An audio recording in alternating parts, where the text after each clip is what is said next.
So, hello guys and welcome to this week's tutorial. In this one I'm going to be showing you this really cool abstract animation. It's really easy and simple to make, and yeah, I hope you guys have fun with it. But before I get right into it, I'd just like to say, guys, sub to the channel. It would really help me out a lot. And you guys don't miss out on anything, and you don't lose anything by subscribing. You can always unsubscribe later. Just make sure you subscribe first. Anyways, whatever. Let's just get right into it and have some fun. So I'm gonna start off with this blender scene. I'm gonna just use my cube. I'm gonna press Control 3 to give it 3 subdivision surfaces, and I'm gonna go into the modifiers tab. I'm gonna give it a cast modifier, and then I'm just gonna use that cast modifier, and I'm just gonna apply everything, Control A and then Control A, and then I'm gonna add in an array modifier. But first I'm gonna tab into edit mode, press Alt Z, and then select all these subvertices, press X, and delete these vertices. So now we've got this going on. Sorry, I've got a little bit of coronavirus. That's a joke. Anyways, now I'm gonna Shift A, add in a a plain axis, and then I'm gonna go into I'm gonna enable object offset, and then select the empty. So now I'm gonna increase the count to 6, and then I'm just gonna disable relative offset, and then just grab my empty and then scale it down a little bit. Something like this will do nicely. And then I'm gonna add in a solidify modifier to my balls, and then I'm gonna add in a bevel modifier, and then make sure the bevel is on limit method is on angle, and then I'm gonna just increase the number of segments, and then just decrease the amount to something like this. And then I'm gonna just increase the thickness just a tad. And then finally, I'm gonna add in a subdivision surface, and that's basically it. And now I'm just gonna animate this. So we're gonna give ourselves 180 frames, and then I'm just gonna select our empty, and then go into the rotation settings, and I'm gonna give it rotation on the X and Y axis by 360. So go to frame 180 and then 181, and then select the X and Y axis and write 360, and then insert your keyframes. So now we've got this going on. Looks sick. I'm just gonna disable the viewport render sample, and we just got this really cool looking animation going. It just looks amazing. And then I'm gonna go into our object here, and I'm gonna give it rotation on the Z-axis also. So frame 1, insert a single keyframe, and then on the last frame, +1, insert 360 degrees, and insert a single keyframe. So now this is our animation, and it just looks sick. Last parts of our modeling is I'm gonna add in another cube, give it a subdivision of 4, shade it smooth, scale it down by a little bit, add in a cast modifier. Where's my cast? Da-da-da-dum. Bam. That's basically it.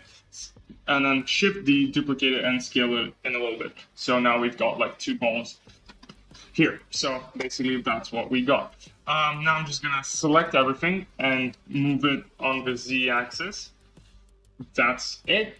And then Shift A, add in a plane, and scale it up by 10.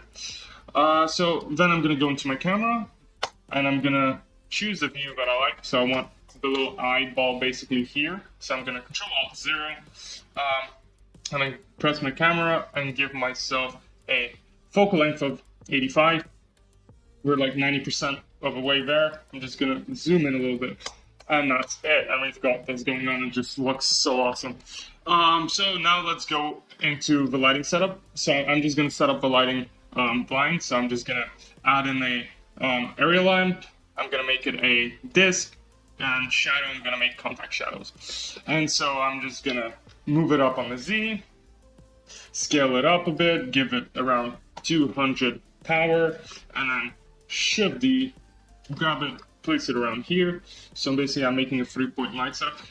For you guys, it would be useful to see it in render view. So yeah, but I already know what looks good for this animation. So I'm just gonna lay this out, rotate on the Z, grab and then grab on the z-axis and just, I'm gonna give myself this. That's basically all our modeling done, and we can get right into the shading. So go to your shading tab, and yeah, let's shade this bad boy. So I'm gonna select the outer spheres, the semi-spheres, and I'm gonna give it a metallic texture. And then I'm gonna go into here. I'm gonna press Shift and I'm gonna add in a color ramp. I'm gonna plug that into the roughness. I'm gonna Shift A, add in a noise texture, plug that into the color into the factor, and then I'm gonna increase the detail and just bring this in a little bit, bring this closer, and we get something like this. And that's basically it. I'm gonna add also a mix RGB. Ooh, where'd you go? Grab it, plug it in here, and then I'm gonna add in a Voronoi texture. I'm gonna plug the distance into here, and then Shift A, add in another color ramp, and put that here. So now I'm gonna change this from F1 to distance to edge, and then just bring this in here and swap the black and the white around.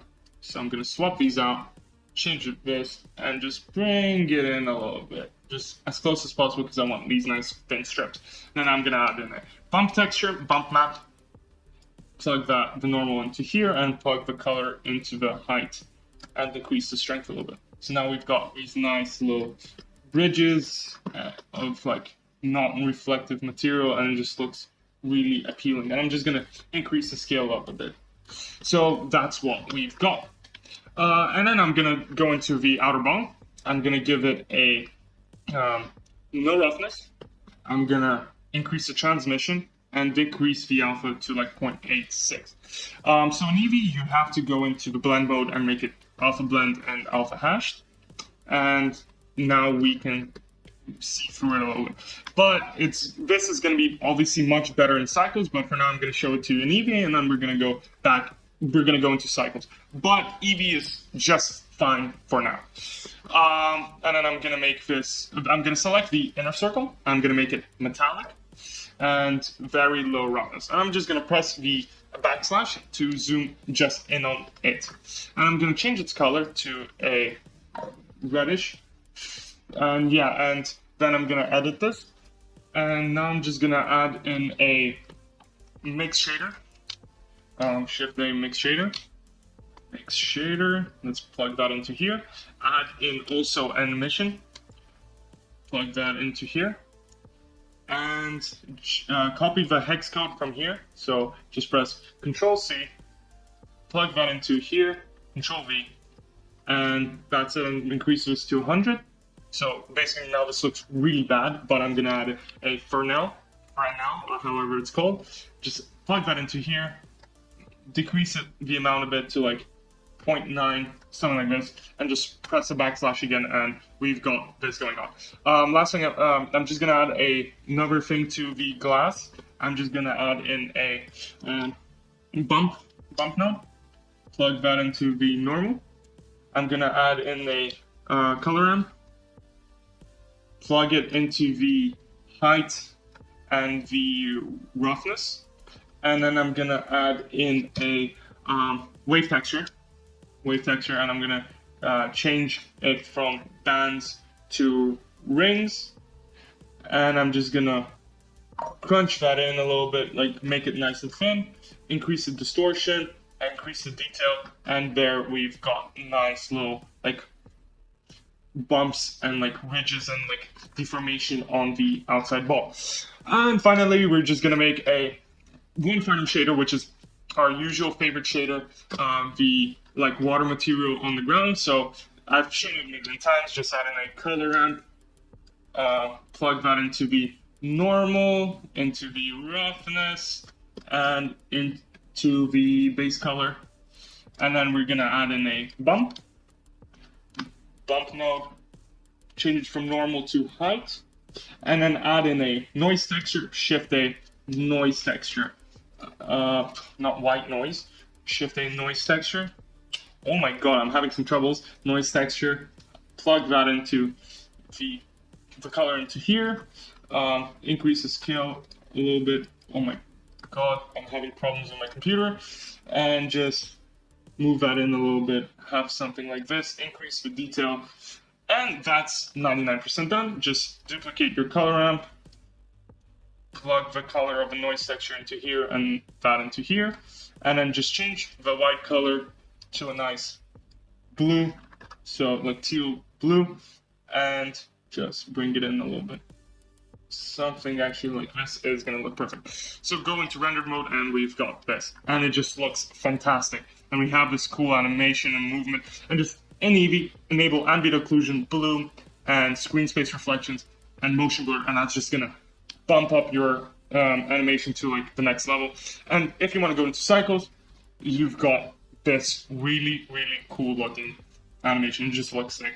So yeah, that's basically it. Now we can go into the output. So we're going to change the export file to called subscribe as always, and then change the file format to FFmpeg, encoding to MP4 MPEG-4, and the output quality to perceptually lossless. That's it. Hit F12, you get like a nice image, and then press Control F12 and you get this amazing animation. Here I just changed the color to purple. It doesn't matter. Both look good. It's just fun to make.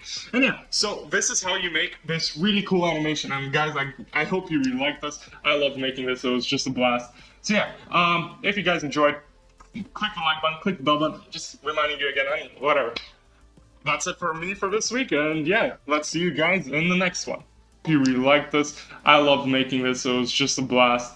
So yeah, if you guys enjoyed, click the like button, click the bell button, just reminding you again, and whatever. That's it for me for this week, and yeah, let's see you guys in the next one.